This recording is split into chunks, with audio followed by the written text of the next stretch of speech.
นี่มันภาพบรรยากาศการใส่บาตรอยู่วัดศรีบุญเฮืองบ้านผู้ว่านะ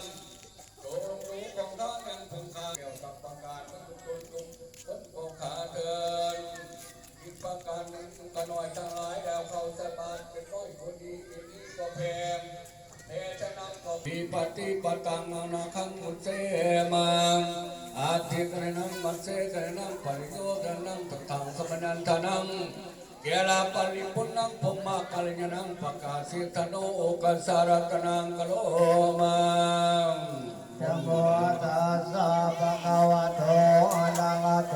สัมมาสัมพุทธัสสะนะโมตัสสะภะคะวะโตอะระหะโตสัมพุทธัสสะ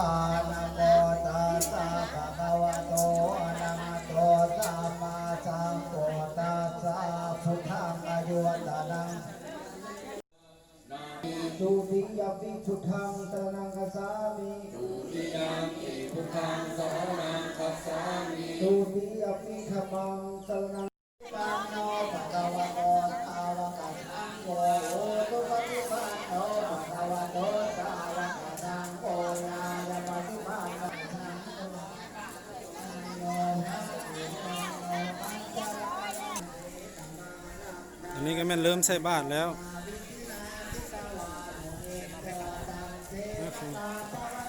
ผู้ใดเป็นคนมากใส่ก่อนแล้วผู้ใดเป็นมาก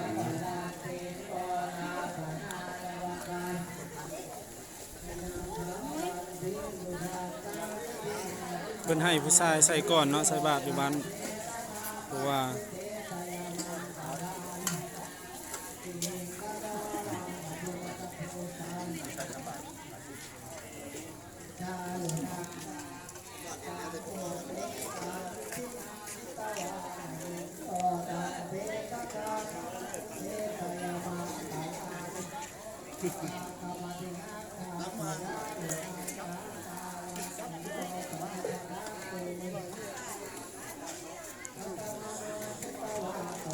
ทำบุญน้ำกันเด้อ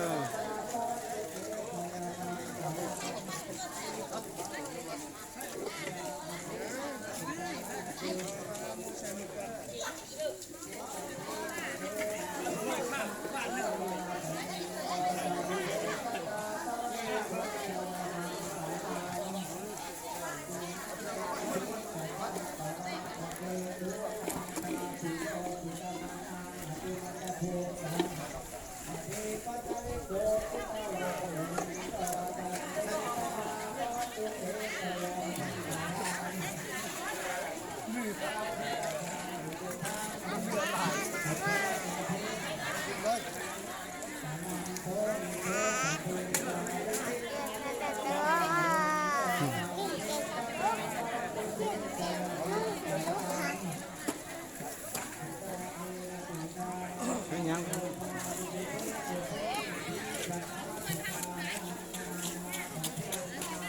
ถ่ายวิดีโอนี่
ถูกของไอ้มอน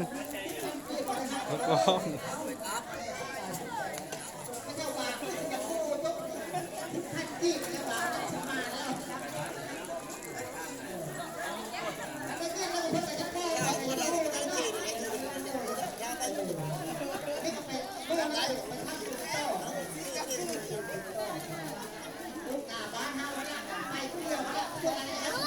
การใส่บาตรทำบุญก็ถือว่าเป็นที่กองประเพณีของ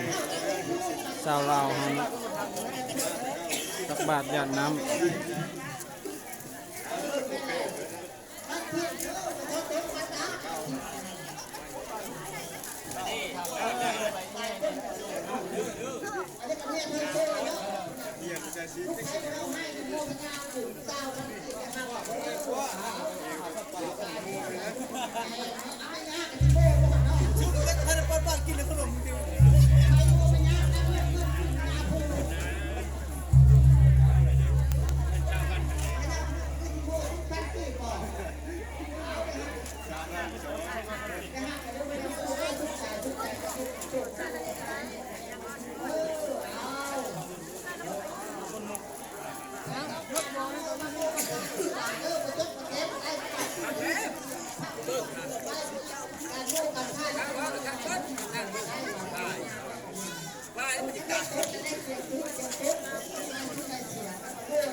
ได้กูประเด็นได้มันมีทุกอย่าง ลาลงมาจบเอาใช่เรื่อง เก้า ว่าเลยลำคนผมสูง ที่มันลงมา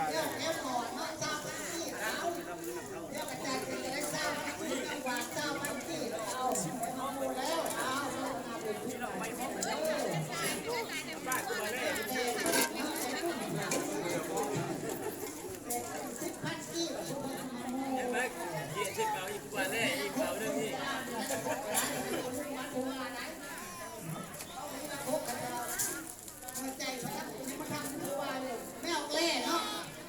แล่น้อยเท่าพันกี้โง่แล้วแล่น้อยลูกไม่เอาเกิดโทษหลับตั้งแต่ตื่น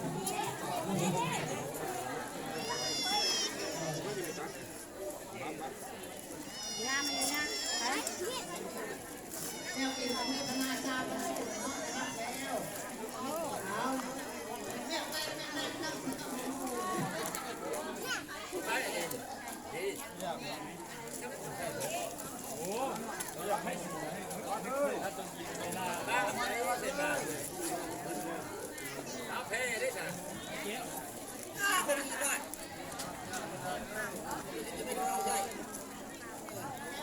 โฆษณาชายเอาเรื่องหน้าโฆษณาเจ้าวันที่ไปที่ตกไปทิพย์วันที่แก้วโอ้ยวัดโอ้ยก็สมัครแม่ก็น้อย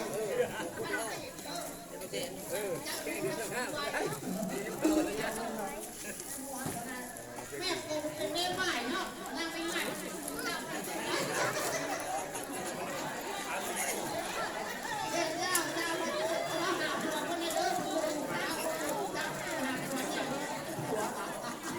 ป้ามา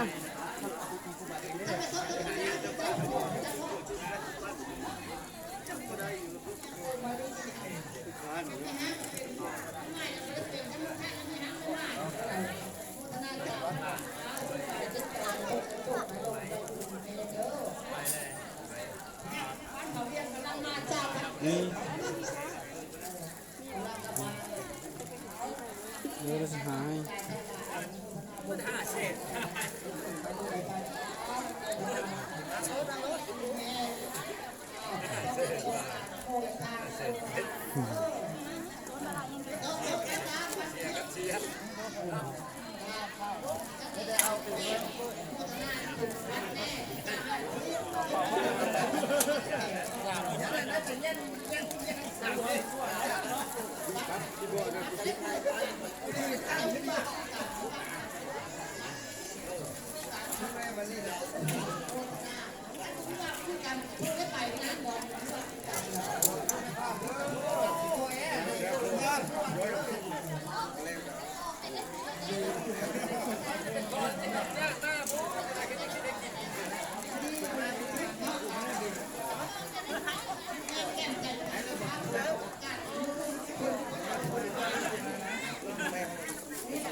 เทศบอลเทศกัน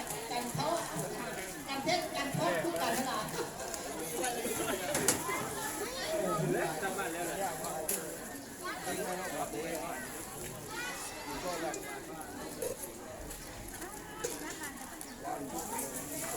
แรงเอาเป่าไม้มาพุทธใส่ทุกคนเลยเอาเป่าไม้ใส่เสียงพุทธใส่เลยเที่ยง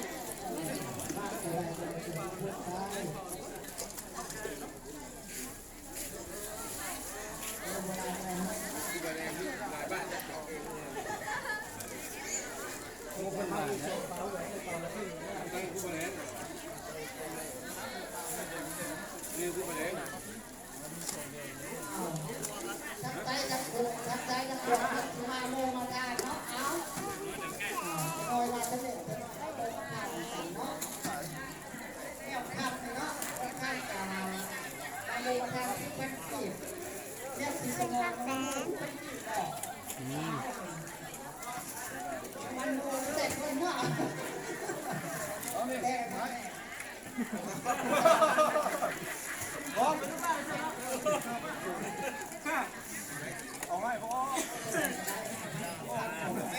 มันมาชมเดี๋ยวเลยนะ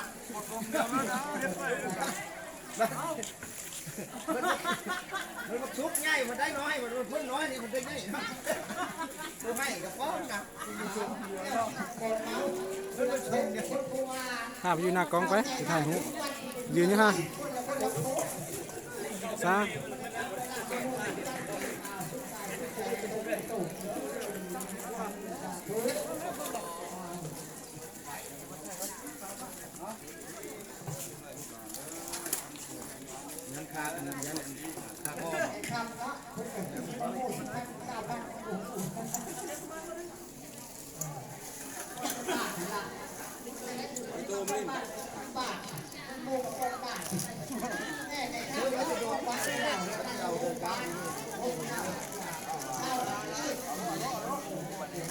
เหลือพิธีใส่บาตรคนมาใส่บาตรนั้นมันใกล้สิหมดแล้ว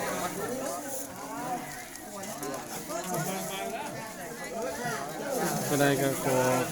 สาธุให้ได้บุญเดียวหลายคนเด้อแต่ที่มาใส่บาตรอยู่วัดศรีบุญเฮืองบ้านผู้ว่าให้ได้บุญหลายๆยิ่งมันขวัญยืน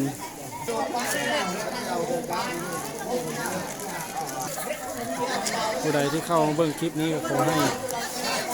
ทั้งมีกายพิเศษมีสุขภาพแข็งแรงร่ำรวยร่ำรวย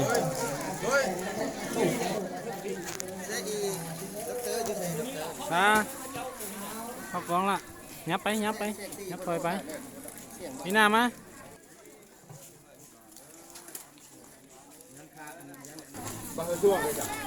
ตอนนี้ก็สิได้ยุดการถ่ายคลิปวิดีโอภาพบรรยากาศการตักบาตรญาตินำที่วัดศรีบุญเมืองบ้านปัวาเมืองมหาชัยแห่งขมวนไว้เพียงเท่านี้ขอขอบใจ